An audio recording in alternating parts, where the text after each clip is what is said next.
नमस्कार, स्वागत है आपका। आप देख रहे हैं पंचशील उदय न्यूज और आपके साथ मैं हूं ईशा खान। चलिए शुरुआत करेंगे बुलेटिन की बड़ी खबर के साथ। एसएसपी सहारनपुर डॉक्टर विपिन ताड़ा के निर्देशन पर चेकिंग अभियान के दौरान जालसाज 2 कबाड़ियों को गिरफ्तार करने में सफलता हासिल की है। एसएसपी डॉक्टर विपिन ताड़ा ने जानकारी देते हुए बताया कि वसीम और सतीश नाम के 2 कबाड़ियों को गिरफ्तार किया गया है। पूछताछ में बताया कि ये फर्जी तरीके से फर्म बनाकर कबाड़ी का काम करते थे और कबाड़ियों की तरफ से अवैध रूप से खरीदे गए माल को अपनी फर्म पर दिखाकर पैसे का नंबर 1 का काम करते थे, जिसके बदले में ये 4% से लेकर 9% तक पैसे वसूल करते थे। जी, फतेहपुर थाना क्षेत्र में 2 कबाड़ी पकड़े गए हैं चोरी की बाइक के साथ में, और इन्हीं में से एक कबाड़ी जो है 1 सप्ताह पूर्व थाना फतेहपुर में 20 लाख रुपए नकद पकड़े गए थे रात्रि में पुलिस चेकिंग में। इन्हीं में से एक कबाड़ी का था और दूसरा वो पैसा ले जा रहा था। पकड़ा गया कबाड़ी वसीम जो है वो देवबंद का रहने वाला है और उसका साथी सतीश है जो कि भगवानपुर हरिद्वार का रहने वाला है। इसमें पूछताछ में इन्होंने बताया कि वसीम जो है मास्टरमाइंड है इस पूरी गैंग का, और वसीम पूर्व में कबाड़ी का काम करता था, परंतु अब यह फर्जी फर्म बनाता है और फर्जी फर्म बनाकर उसके फर्जी बिल बनाकर जो दूसरे अन्य कबाड़ी हैं इनसे संपर्क करते हैं और उनके माल को, जो कि बिना लिखा पढ़ी के कहीं दाखिल नहीं है, उस माल को अपनी कंपनी का दिखाकर फर्जी बिल बनाकर बेचते हैं और जो पैसा इनके अकाउंट में आता है उसको निकाल कर नकद पैसा वापस उन कबाड़ी को।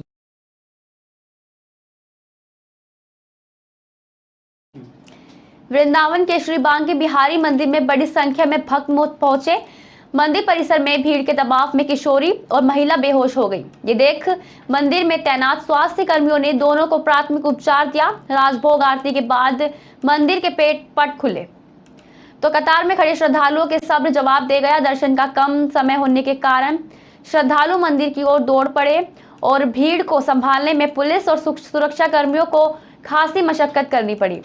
मंदिर की गलियों से लेकर मंदिर प्रांगण में श्रद्धालुओं में अफरा तफरी का माहौल बन गया और तभी मंदिर में दर्शन कर बाहर निकलते समय 16 साल की एक बच्ची बेहोश होकर जमीन पर गिर गई। ये देख परिवार लोग घबरा गए।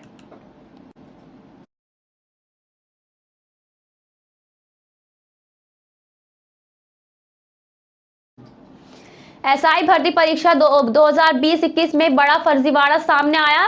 पुलिस इस मामले में उप पुलिस भर्ती और प्रोन्नति बोर्ड के एसपी की तहरीर पर 11 के खिलाफ जालसाजी, कूटरचित दस्तावेज तैयार करना, साजिश रचने और आईटी एक्ट का केस दर्ज किया। पुलिस ने मुकदमा दर्ज करने के साथ ही 3 आरोपियों को गिरफ्तार किया है। अन्य आरोपियों की तलाश में दबिश दी जा रही। बता दें, तहरीर के मुताबिक इस मामले में 11 लोगों के नाम सामने आए हैं।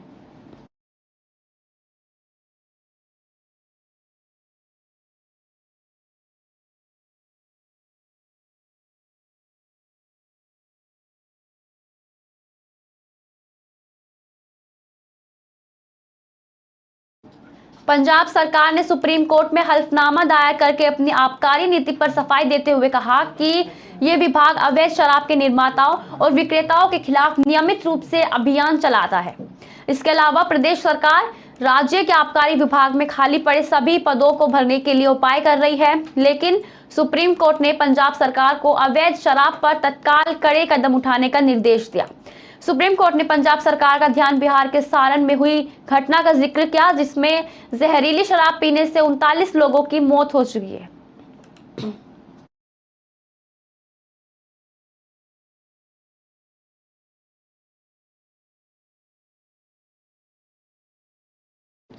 खबर लक्सर से है। हरिद्वार लोकसभा सीट पर भाजपा के दिग्गजों ने चुनावी तैयारी शुरू कर दी है। देहात क्षेत्रों में भी भाजपा नेताओं द्वारा अपने कार्यालय खोलने का सिलसिला शुरू हो गया। पूर्व कैबिनेट मंत्री और भाजपा राष्ट्रीय कार्य समिति सदस्य मदन कौशिक ने अपने कार्यालय का उद्घाटन किया। कौशिक समर्थक भाजपा कार्यकर्ताओं ने कहा कि उनके नेता मदन कौशिका भी लोकसभा चुनाव की तैयारी में जुटे हैं। भीग जाना है और लक्सर में यहाँ अपने यहाँ भी जो कार्यकर्ता थे इनके यहाँ भी मेरा आना जाना रहता है। इसका कोई अन्यथा कुछ नहीं है, एक सामान्य प्रक्रिया के अंतर्गत ही जैसा मेरा आना रहता है उसमें है।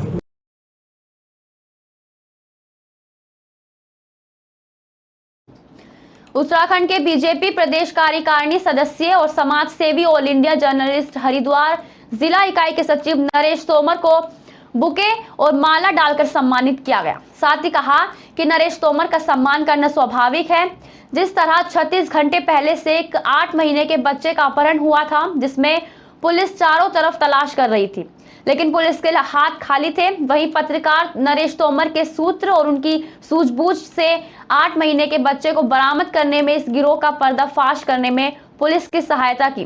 डीआईजी गढ़वाल ने भी पत्रकार नरेश तोमर को हार्दिक बधाई दी। उन्होंने ये भी कहा कि एक पत्रकार की नैतिक जिम्मेदारी बनती है कि पत्रकारिता के साथ साथ वे समाज हित में भी अन्य कार्य करें। सच्ची और नेक पत्रकारिता नरेश तोमर ने करके दिखाती है।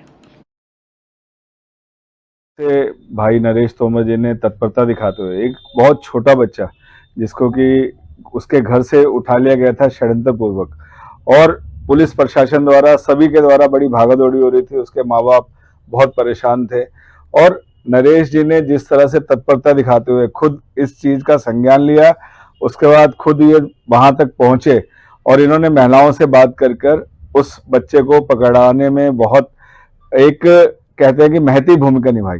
तो ये आज विकासनगर नगर पालिका सभागार में आए पिछड़ा वर्ग समुदाय के लोगों के लिए जन सुनवाई कार्यक्रम का आयोजन किया गया। इस जन सुनवाई कार्यक्रम में विकासनगर नगर पालिका अध्यक्ष शांति जुवाटा समेत सभासदों ने भाग लिया। सरकार के द्वारा यह कार्यक्रम विशेष रूप से ओबीसी वर्ग के लिए कराया गया था। जिन क्षेत्रों में ओबीसी के वर्ग ज्यादा पाए जा रहे हैं, उस जगह पर सरकार मानकों के आधार पर ओबीसी आरक्षण करा रही है। आयोग का पूरे राज्य में इस प्रकार के कार्यक्रम कराकर ओबीसी का सर्वे हो रहा है। विकासनगर सभागार में इस कार्यक्रम में जनप्रतिनिधि और नगरवासी भी पहुंचे, अपनी जन समस्याएं बताई। उन समस्याओं का निस्तारण भी आयोग के द्वारा करने का भरोसा दिलाया गया।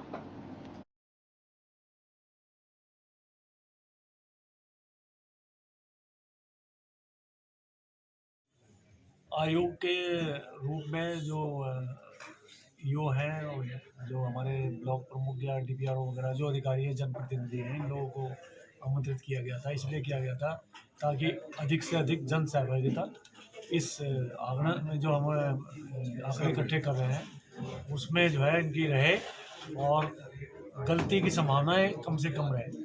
और हमने अधिकारियों को कहा भी है कि हम यदि रैंडम सर्वे करेंगे, उसमें यदि कोई गलत चीज़ पाई जाती है उसके संबंध में हम कार्रवाई करने के लिए भी सक्षम होगा, क्योंकि हमको जो है गहन अनुभवजन्य आंकड़े लिखने हैं, उसी के आधार पर पॉलिटिकल आरक्षण निर्धारित किया जाता है।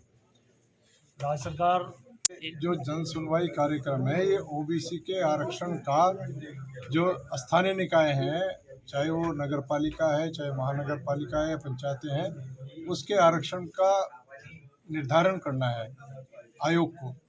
माननीय उच्चतम न्यायालय के जो जजमेंट्स आए हैं उसके आधार पर ओबीसी का पिछड़ापन देखते हुए पॉलिटिकल पिछड़ापन का निर्धारण करना है। इसका इसलिए सर्वे कराया जा रहा है, लोगों को जानकारी दी जा रही है।